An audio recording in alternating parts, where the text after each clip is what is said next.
کرنے کے بعد اب آپ مجھے بتائیے وہ آپ کیا کریں گے کہ ان کا اکنامک ویژن ہمارے سامنے آئے. وہ تو کہہ رہے تھے مجھے 3 سال دے دیں اسٹیبلشمنٹ کی مجھے سپورٹ ہو جائے گی میں تو دنیا بدل دوں گا.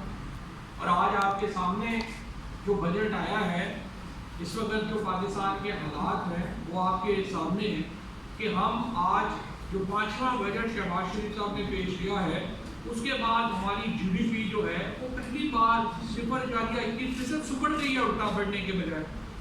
ہمارا جو اس وقت انفلیشن ہے جو مہنگائی ہے اس کا آپ صرف اندازہ اس بات سے لگا لیں کیونکہ آپ سارے خود سیلریڈ کلاس ہیں اور یہ جو ہمارے سرکاری ملازم ہیں اور جو سارے سیلری کے لوگ ہیں 4 سالوں میں 56% ان کی سیلری جو ہے وہ انکریز ہوئی ہے اور 165% ان کا ٹیکس انکریز ہوا ہے.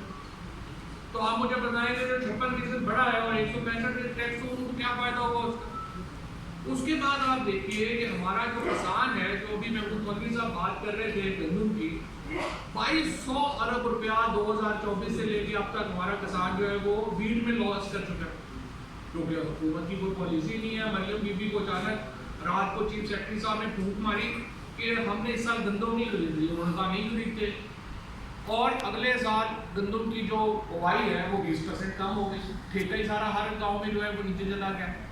اس کے ساتھ جو انہوں نے سوچا کہ یہ ابھی پورا نہیں ہوئی کسر انہوں نے کہا کہ ہم ریٹیل بند کر دیتے ہیں تو بازار آپ نے 8 بجے بند کر دیے اس سے 100 ارب روپیہ دکانداروں کو نقصان ہو گیا. ریسٹورینٹس کے بزنس جو ہے وہ بیٹھ گئے. آپ کی اکانومی تو 24 گھنٹے بھی چلے تھے کم تھی. آپ نے اس کے اوپر آسٹیریٹی کے نام کے اوپر جو آپ نے اس وقت ظلم کیا اس کے نتیجے میں دیکھیے پاکستان میں جب عمران خان کی حکومت کو ہٹایا گیا تھا ہماری حکومت کو ہٹایا گیا تھا سازش کے تحت ہٹایا گیا تھا اس وقت 6.1% پہ ہم گرو کر رہے تھے. 53 لاکھ نوکریاں پیدا ہوئی تھیں. پوری ایک ایکٹیویٹی جو ہے وہ چل رہی تھی اور ان 4 سالوں میں یہ جو تجربہ کار حکومت آئی جس میں پروفیسر احسن اقبال صاحب ہیں جن کے گھر میں اب ایک تو ان کے گھروں میں اب بندہ ہی کو نہیں بچا جو سرکاری ملازم جس کو آپ جو ہے وہ کرانا ہے. سارے جو بڑے تھے وہ سارے سرکاری ملازم ہو گئے ہیں. مطلب بیٹا بھی بن گیا ہے بہن بھی بن گئی ہے خود بھی وزیر لگے ہوئے ہیں. اور خواجہ آصف صاحب فرما رہے تھے کہ مجھے بڑی شرمندگی ہوتی ہے جب میں بتاتا ہوں مجھے یہ اپنے ضمیر کا بوجھ کم کرنا ہے کہ میں جب اسد کیسر صاحب کے پاس بیٹھتا تھا تو ہمیں جو ملٹری کے لوگ تھے وہ بتاتے تھے کہ آپ نے کیا قانون سازی میں کیا اوپر نیچے کرنا ہے. فیکٹرز کی جو قانون سازی ہوگی پوری دنیا میں اس میں سیکیورٹی اسٹیبلشمنٹ ساتھ بیٹھے گی. سیکیورٹی کے متعلق اگر آپ کی قانون سازی ہو رہی ہے تو وہ ساتھ بیٹھیں گے. اس میں کوئی برائی کی بات نہیں. برائی کی بات وہ ہے کہ جب آپ جا کے سابق آرمی چیف جنرل باجوہ کے پاؤں میں پڑ جائیں کہ جی مجھے میری سیٹ دے دیں اور ہمیں ہماری سیٹ دے دیں اور ابھی جب آپ ریحانہ بی بی سے الیکشن ہار جائیں تو پھر فارم 47 لے کے بیٹھیں. اگر آپ نے ضمیر کا بوجھ اس حکومت کے وزراء نے کام کرنا ہے تو بہتر یہ ہے فارم 47 واپس کریں اور فارم 45 کے اوپر جائیں تب ضمیر کا بوجھ کام ہوگا. اس طرح نہیں ہوگا.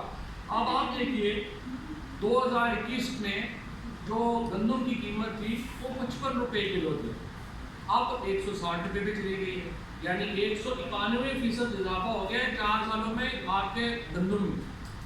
چکن جو تھا وہ 100 روپے کا تھا وہ اب 270 روپے کا ہو گیا ہے. 170% اضافہ جو ہے وہ چکن میں ہو گیا ہے. پیٹرول جو ہے وہ تو خیر آپ کے سامنے ہے 2021 میں 117 کا تھا 2022 میں 150 کا تھا اب 400 کے اوپر چلا گیا یعنی ڈبل سے بھی جو ہے وہ اوپر ہو گیا ہے. کوکنگ آئل جو ہے وہ بھی محمود مدنی صاحب کا جو ہے وہ شعبہ ہے 200 روپے کا تھا اب 390 روپے کا ہو گیا ہے اور 220% اس کے اندر یہ جو ہے اس کے اندر 95% جو ہے وہ اس میں جو ہے وہ اضافہ ہو گیا ہے.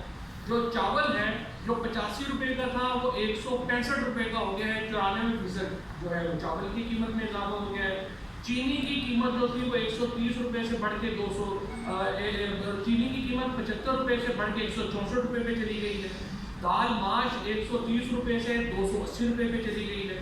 گھی 200 روپے سے 370 پہ چلا گیا ہے. دودھ 110 سے 200 پہ چلا گیا ہے اور انڈے جو ہیں وہ 95 روپے سے 190 پہ چلے گئے. اچھا اب وہ کیا ہے اب آپ نے قیمتوں کا کمپیریزن یہ دیکھیں. دوسری طرف آمدنیاں کم ہو گئی. آپ کا ہم یہ روز بیٹھ کے میں سنتا ہوں ایف بی آر کی اصلاحات کر لیں. بھئی آپ نے شعبہ ہی کون سا چھوڑا ہے جس کے اوپر آپ ٹیکس لگائیں گے.